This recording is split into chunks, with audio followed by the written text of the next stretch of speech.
Supreme court ने तौहीन अदालत case में MQM पाकिस्तान के रुकन कौमी असम्बली मुस्तफ़ा कमाल और सेनेटर फैसल वावडा की माफ़ी कबूल कर ली। सुप्रीम कोर्ट ने फैसल वावडा और मुस्तफ़ा कमाल की गैर मशरूत माफ़ी कबूल करते हुए दोनों के खिलाफ तौहीन अदालत का नोटिस वापस ले लिया। चीफ जस्टिस पाकिस्तान काजी फाइज ईसा ने मुस्तफ़ा कमाल और फैसल वावडा को रोस्ट्रम पर बुला लिया और उनसे मुकालमा करते हुए कहा, आप पार्लियामान में आवाम की नुमाइंदगी करते हैं, हम आपकी इज्जत करते हैं और उम्मीद है आप भी हमारी इज्जत करेंगे। जस्टिस काजी फाइज ईसा का कहना था, एक दूसरे को नीचा दिखाने से आवाम को नुकसान होगा। पार्लियामान में आर्टिकल 66 से आपको तहफ़्फ़ुज़ है, बाहर गुफ्तगू करने से आपको आर्टिकल 66 मैसर नहीं होगा। चीफ जस्टिस पाकिस्तान का कहना था, आप लोगों की गैर मशरूत माफ़ी कबूल करते हैं, आइंदा इस मामले में जरा एहतियात करें। बाद अज़ां सुप्रीम कोर्ट ने आज की कार्रवाई से मुतालिक हुक्मनामा जारी करते हुए कहा कि फैसल वावडा और मुस्तफ़ा कमाल को जारी शोकाज वापस लिया जाता है। तवक्का है दोनों रहनुमा अपने जमा कराए गए जवाब पर कायम रहेंगे। अगर दोबारा कुछ ऐसा हुआ तो सिर्फ माफी काबिल कबूल नहीं होगी। दूसरी जानिब सुप्रीम कोर्ट ने टीवी चैनल्स को शोकास नोटिस जारी कर दिए, जिसमें कहा गया है कि नोटिस का जवाब चैनल्स मालकान और चीफ एग्जीक्यूटिव के मुश्तरका दस्तखत से जमा करवाई जाए। शोकास नोटिस के जवाब में प्रेस कॉन्फ्रेंस से कमाई की तफसील भी दी जाए।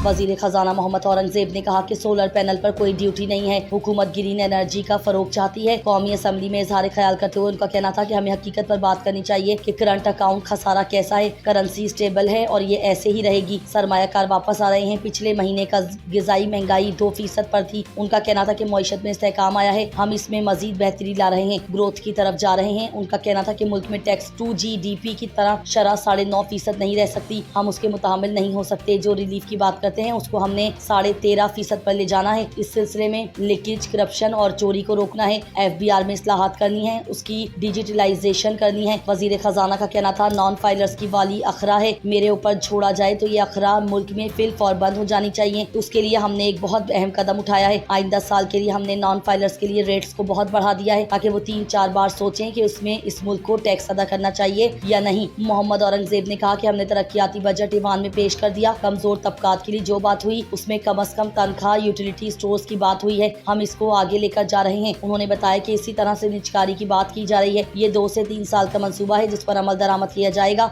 सोलर पैनल पर कोई ड्यूटी नहीं है, हुकूमत ग्रीन एनर्जी का फरोग चाहती है। महंगाई की शरह 38% से कम होकर 18% हो गई है। करंट अकाउंट भी नीचे आ चुका है।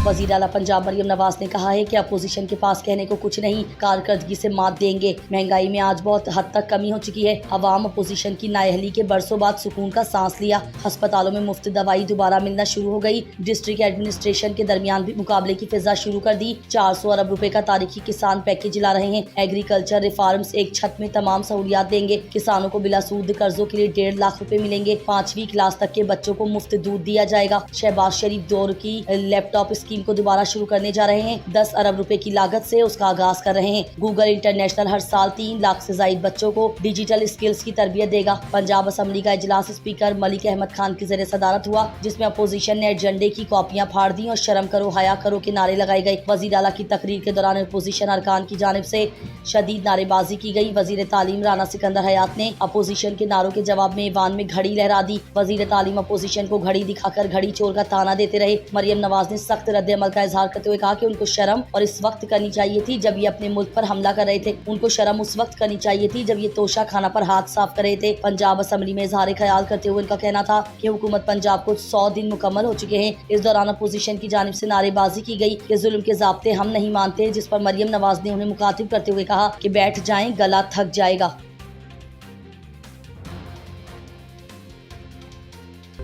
मुसलसल 4 बार कीमतों में कमी के बाद 1 जुलाई से पेट्रोलियम मसनूआती कीमतों में 10 रुपए तक इजाफे का इम्कान है। पेट्रोल की कीमत में 7.54 रुपए फी लीटर और हाई स्पीड डीजल की कीमत में 9.84 रुपए फी लीटर इजाफे का इम्कान है। उसकी बुनियादी वजह आलमी मंडी में नरखों का बढ़ना है। वजारत तवानाई के हुक्काम के मुताबिक अगर 1 जुलाई 2024 से 5 रुपए फी लीटर पेट्रोलियम लीवी शामिल की जाए तो फिर मोटर स्पर्ट की कीमत में 12.58 रुपए और डीजल की कीमत में 14.84 रुपए फी लीटर तक इजाफे का इम्कान है। जराइद ने बताया कि गुज़िश्ता 15 दिनों के दौरान आलमी मंडी में पेट्रोल और डीजल की कीमतें बिलतरतीब 4.4 और 5.5 डॉलर फी बैरल बढ़ी हैं। हतमी हिसाब व किताब और मौजूदा टैक्स रेट्स की बुनियाद पर पेट्रोलियम मसनूआत की कीमतों में इजाफे का इम्कान है।